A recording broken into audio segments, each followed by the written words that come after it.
ladies and gentlemen. So, Donald Trump's in the news this week, and for interesting reasons. The one that's received the most attention is this idea that we inject people with disinfectants. People are upset about this.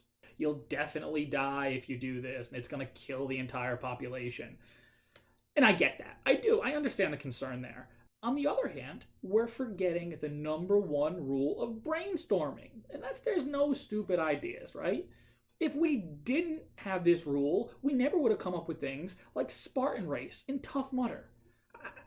Can you imagine how that must have sounded when people first suggested it? Marathons just aren't cutting it anymore. People don't want to sign up. We need something fresh. We need something new.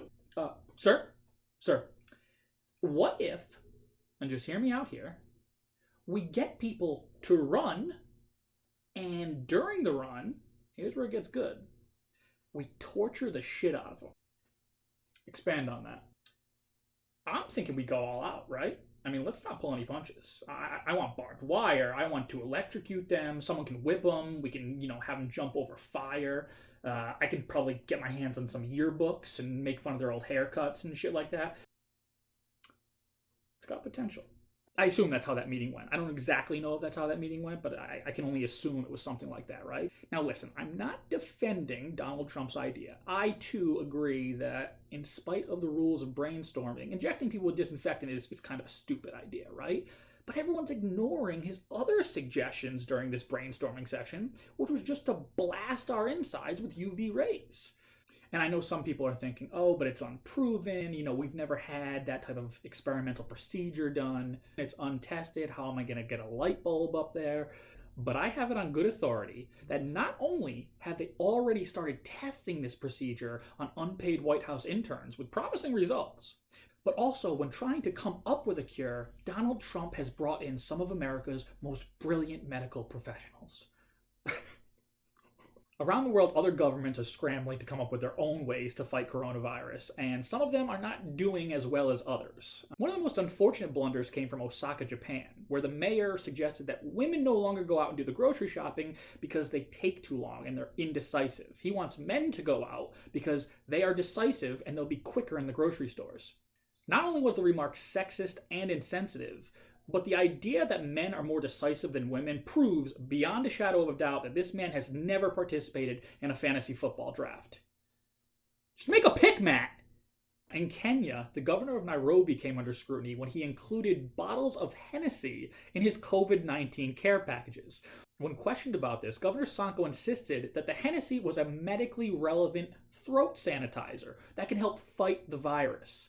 He did, however, have a little bit more trouble trying to explain why the care packages also included glow stick sunglasses and copies of Jock Jam Volume 3. The government of Iran shocked the medical community when they said they had gotten their hands on a device that can actually detect coronavirus from over 100 meters away. Up until this point, medical professionals, the medical community at large, and really anyone who has a tenuous grasp on how viruses work thought this was totally impossible. However, the Iranian government insisted that it did indeed work, and they went on to thank Jim Halpert for sending it to them. Meanwhile, politicians aren't the only one doing their part to keep their country safe. As Florida prepared to reopen its beaches, one lawyer has taken it upon himself to be the hero America needs. Attorney Daniel Ulfelder has vowed to roam the Florida beaches dressed as the Grim Reaper in order to get people to take the virus more seriously. Because as we all know, nothing says respect like a middle-aged man roaming the beach in a Halloween costume. I mean, after all, who could forget President Obama's heroic actions during the swine flu? What's more is that Mr. Ulfelder apparently has not limited this tactic to the beaches, but has actually used it in the courtroom to great effect. We've obtained exclusive footage of Mr. Ulfelder and his co-counsel cross-examining a witness at their last trial. We've attempted to contact Mr. Ulfelder, but neither he nor his union representatives could be reached for comment. Meanwhile, in Boston, local resident Lindsay Devers set out on a run that she hoped would inspire her people during this trying time. Her goal was to run a marathon in such a way through the city streets that when looked at from an aerial view, it would spell out Boston Strong. Unfortunately, Devers made a small error and ended up spelling Boston Strog. Devers, who's a nurse at Mass General Hospital, was a very good sport about the mistake, but did note that it's precisely this type of inattention to detail that derailed her tattoo career. Finally, we turn to what was perhaps the most shocking news story of the week. In a woefully misguided attempt to win the favor of his constituents, Virginia Senator Mark Warner took to Instagram to share his family's secret tuna melt recipe. I warn you, what you are about to hear might be shocking for some viewers. In his 3-minute how-to video, Senator Warner begins by explaining that you must first take 2 pieces of white bread and slather them with mayonnaise. Just globs and globs of mayonnaise. He then proceeds to dump watery, undrained tuna onto each piece of bread, covering it with 2 slices of processed cheese. Senator Warner then microwaves the sandwich for 30 seconds before taking a very soggy bite.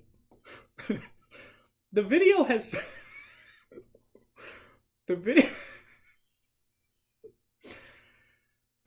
since sparked outrage in China.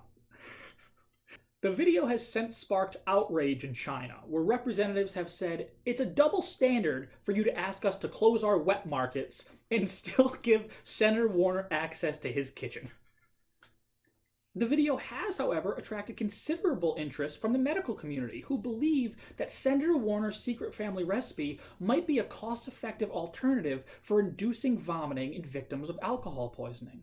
In response to the backlash he's faced since posting the video, Senator Warner has vowed to share with his followers some of his family's classier and healthier family alternatives. And so next week, he plans on posting how to make his great-grandmother's famous flaming B-52 shots. I want to thank you all for joining me for a news update with Tat. I don't know what the fuck to call this. Maybe I'll see you next week. Maybe I won't. It all depends on how embarrassed I feel after posting this.